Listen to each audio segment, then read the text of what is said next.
dahan-dahan lang po ha. Salamat, Abiba. Inaalagaan mo ko. Yung mga anak ko, hindi ko na sila maasahan. Wala po yun. Ay, magpalakas na lang po kayo.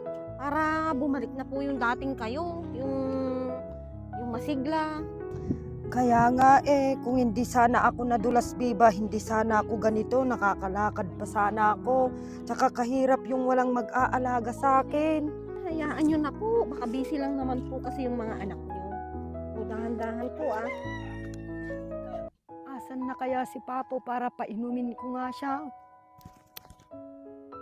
Papawo, uminom ka muna. Mamaya mo na ituloy yan. Halika dito. At mainit kasi ang panahon ngayon. Ay, salamat po, ma'am. Oo, uminom ka muna at dito ka muna sa lilim kasi mainit eh. Ay, ano na naman yan? Diyan ka na naman na nakikipag-usap dyan sa hardinero. Hayaan mo yung anak ko, wag mong pansitin ha. Talagang ganun lang yun.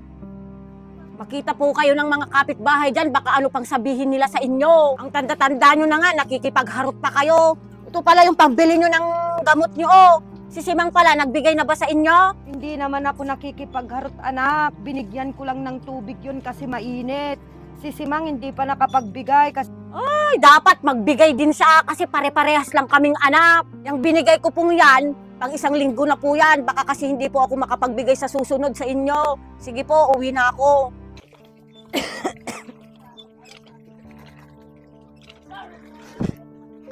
Ay, ma'am! Ma'am! Tulong! Ma'am! Tulong! Tulungan nyo kami! Ano po bang nangyari sa inyo, ma'am? At bumagsak po kayo doon. nahilo kasi ako, Biba. Hindi na kasi ako nakakainom ng gamot, hindi na nagbibigay yung mga anak ko. At pasensya ka na, pati sahod mo na didelay, wala pa kasi yung pension ko eh. Kakausapin ko po yung mga anak nyo para may pambili po kayo ng gamot. Para na rin malaman nila yung kalagayan nyo. Sige po ah. Oh, sige, salamat. Ate ko rin, pwede ko po ba kayong makausap? O bakit? Yung nanay nyo po kasi bumagsak kanina, nahilo yata. Inatake po yata ng high blood niya. Puntahan nyo na lang po. At pupuntahan ko pa po sila Ate Simang at saka Ate Lele.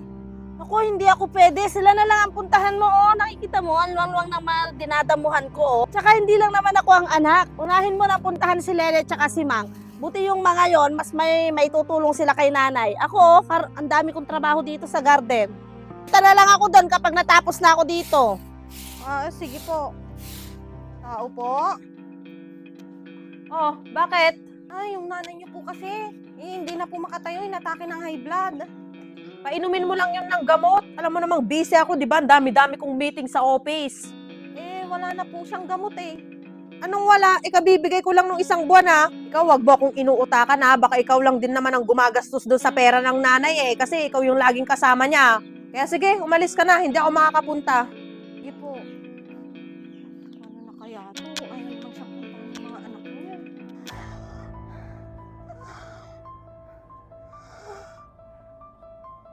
Ma'am, kauuwi ko lang. Kakain na po ba kayo? Ma'am? Ma'am? Ma'am? Ma'am, gumising po kayo, ma'am. Ma'am.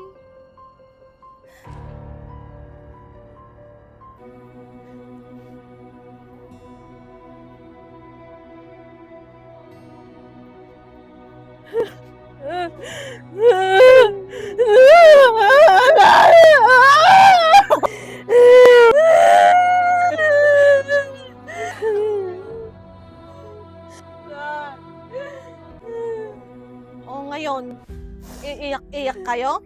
Nung pinuntahan ko kayo doon sa bahay nyo, hindi nyo man lang siya napuntahan. Alam nyo, kayo ang nagpatunay na kayang tiisin ng anak ang magulang. Kahit ano palang hirap at sakripisyo ng isang magulang, hindi kayang suklian ng anak. Alam nyo kayo, maraming pagkakataon na umiyak yung nanay nyo pero hindi niya sinabi at pinaalam sa inyo. Umiiyak siya pag pakiramdam niyang binabastos at sinasagot niyo siya. Umiiyak siya kasi feeling niya wala siyang kwentang ina kasi binabaliwala niyo siya. Alam niyo, ang isang ina kayang alagaan ng 10 anak. Pero ang 10 anak hindi kayang alagaan ng isang ina. Oy, mamaya nandyan na yung saklaan. Mamayang gabi magbabangka na sila. Mag-i-invite pa ako ng mga puntos.